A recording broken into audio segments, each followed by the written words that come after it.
The world has a way of slowing down at the worst moments, not the soft, warm kind, like watching a sunset or cradling a newborn, but the gut-churning kind, where life feels like a car crash unfolding in agonizing detail.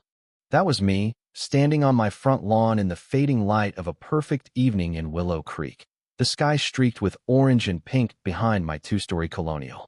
My hydrangeas, the pride of my garden, shimmered with dew, but their beauty was tainted by the garish flash of police lights, red and blue, pulsing like a wound across the wet leaves. Two officers approached my driveway, one young, his posture rigid with tension, the other older, his face etched with the weariness of a man who'd seen too many pointless calls. My heart, steady at 67, a retired engineer's calm rhythm, began to hammer like a war drum. I'd lived a clean life, paid my taxes, raised two kids now thriving as adults, my worst offense in decades being a forgotten pickle jar lid. Yet here they were, walking toward me. The reason stood at the edge of my property, bathed in the strobe of emergency lights like she was center stage. Margaret Hensley, late 60s, her stiff blonde hair a helmet, her face perpetually pinched as if she'd just caught a whiff of something rotten. Her arms were crossed, a smug smile curling her lips. Her phone clutched like a talisman, the weapon she'd used to summon this nightmare. "That's him, officers," she declared, her voice shrill enough to crack glass, carrying across the lawn. "That's the man I saw tampering with my property." My property. The words burned. I held a garden hose, its nozzle dripping onto the roots of a freshly planted azalea.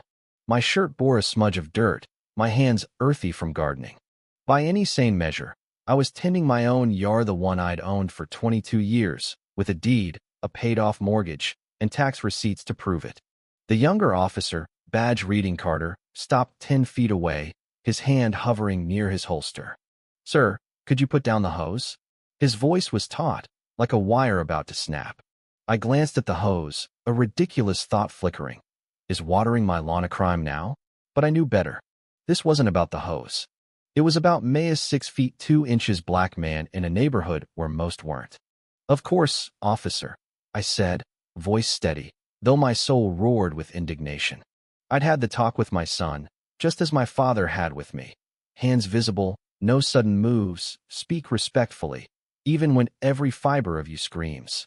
A survival guide, passed down like a grim heirloom. I coiled the hose, set it on the grass, and stood slowly, palms open at my sides.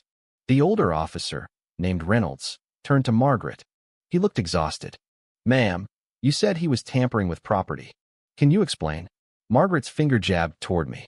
"He's been out here for an hour, spraying water everywhere. This isn't his house." The audacity of her lie hung in the air. This was my house. My wife, Evelyn, and I had bought it when Willow Creek was new. We'd hosted barbecues, taught our kids to ride bikes in this driveway. The oak by the curb, I'd planted it as a sapling. It now towered over the roof. "Ma'am," I said, my voice low, forcing calm, "this is my house.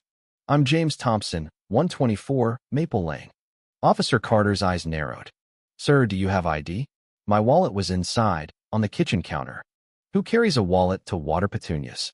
"It's inside, officer, on the counter by the door." "Stay here," Carter said, already moving toward my front door, the one I'd paid for. The humiliation hit like a wave. Neighbors were peeking out, the Harrisons across the street, old Mrs.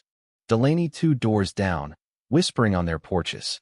I wasn't James, their neighbor of 2 decades, the retired aerospace engineer with a friendly wave.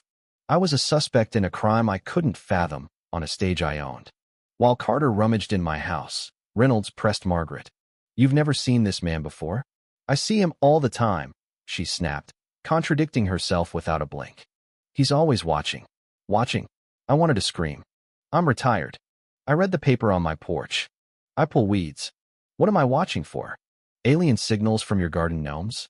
But I stayed silent, a statue of forced composure. My mind rewound to the 5 years since Margaret and her husband moved in. It started small, a snide remark about my jazz playing too loud, Miles Davis at a reasonable volume. A complaint to the HOA about my grandson's basketball hoop, identical to others on the street. She'd called the non-emergency line over a package on my porch for 2 hours, claiming suspicious activity.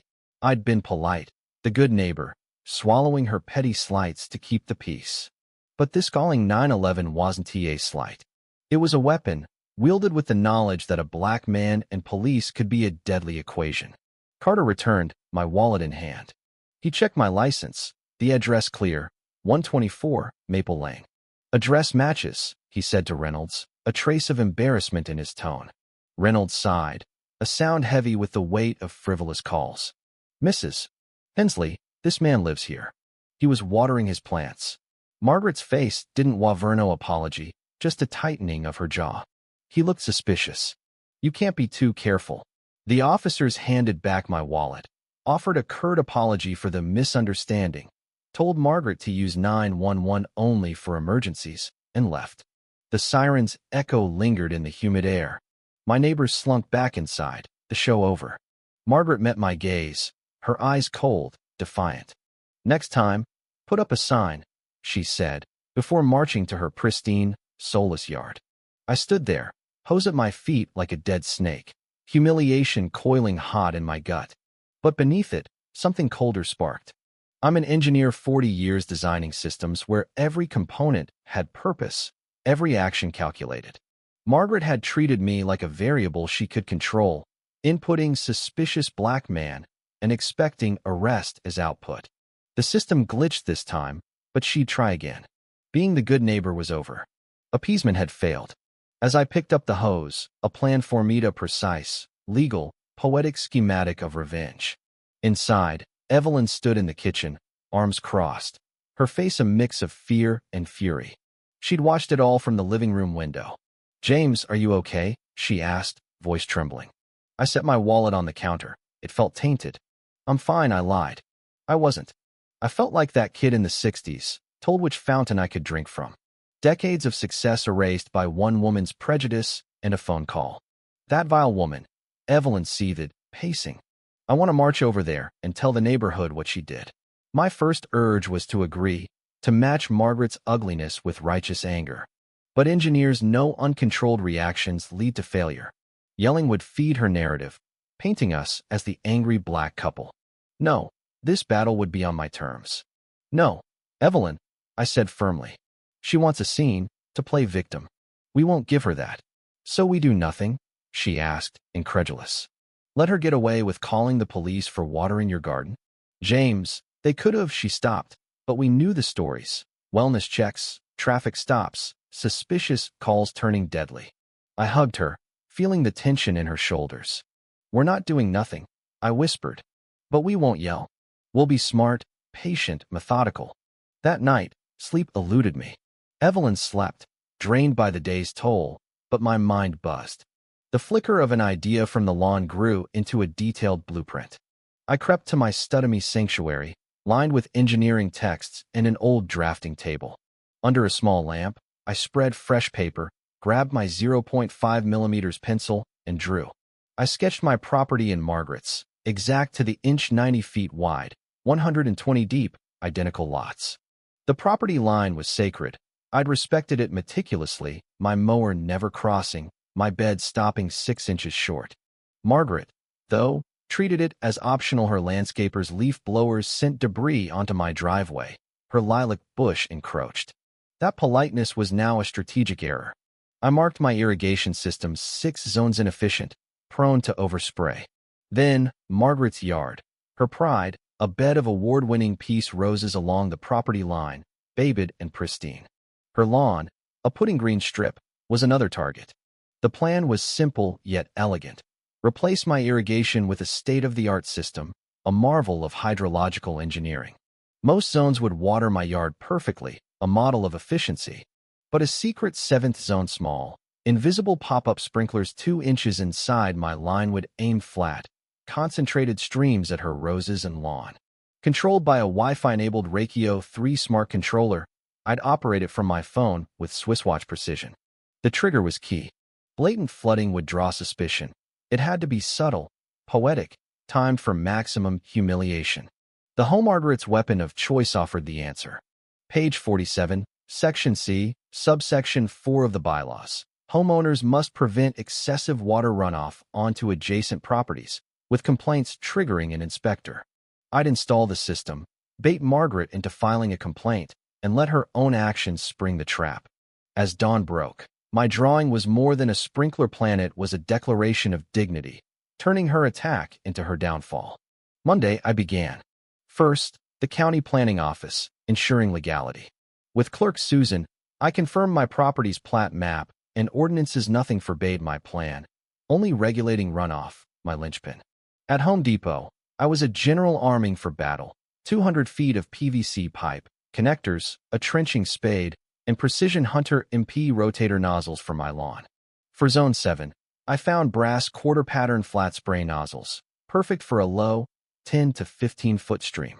The Rakio 3 controller Wi-Fi enabled, 16 zones was the brain.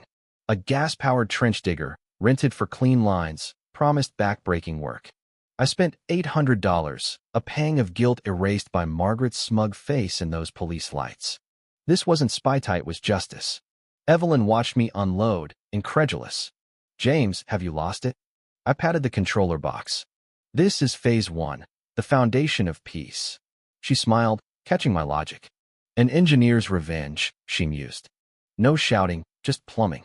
I laid out parts in the garage, a puzzle of purpose, while Margaret peeked through her blinds, likely thinking I was unhinged. Let her.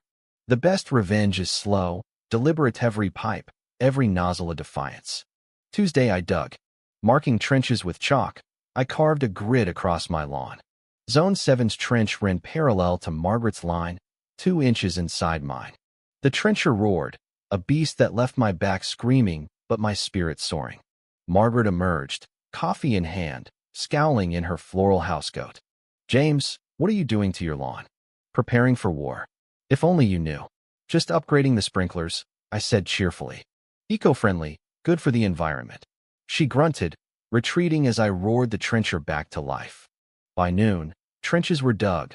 By afternoon, I laid PVC, cementing joints with precision. Zone 7's 6 pop-up sprinklers, nearly invisible, were angled with a protractor toward her roses. As her landscapers blew debris onto my driveway, her weekly ritual, I noted it, another weapon. Wednesday, I wired the system. 7 solenoid valves formed the manifold, Zone 7's valve, my secret trigger. Low-voltage wires ran to the garage, yellow for Zone 7 caution. I buried the pipes, smoothing soil, hiding my creation. A mail truck brought the HOA newsletter, featuring Margaret's Yard of the Month win, her roses glowing in a photo. The irony was delicious. In the garage, I mounted the Rakio controller, its blue light pulsing. The app connected flawlessly, listing Zones 1 to 6 and Test Zone 7. Testing Zones 1 to 6, water sprayed perfectly. Zone 7 waited, my ASUN played. Not yet, I told Evelyn's nervous glance. A good engineer waits for the launch. A week later, Phase 2, provocation. Margaret's obsession with perfection was her weakness. A leaf on her driveway was war. I'd create a subtle annoyance, a flaw in my system. On a hot Thursday, as she gardened in white gloves, I sat inside, opened the app, and ran Zone 7 for 60 seconds. 6 flat streams soaked her roses' mulch, invisible from my dry lawn. She stood, puzzled, checking the sky for rain, then my yard nothing. Confusion bloomed on her face. I let her stew. Saturday, 90 seconds while she read on her patio. She patrolled the line, muttering. Sunday, I ran Zones 6 and 7 together for 2 minutes. Zone 6 visible spray masking Zone 7 stealth attack, creating a puddle on her lawn. Textbook runoff. She stormed out, phone in hand. James, your sprinklers are flooding my yard. I feigned shock. A leak? I'm so sorry, Margaret. This system's complex. I'll fix it. My apology dripped sincerity, baiting her need for control.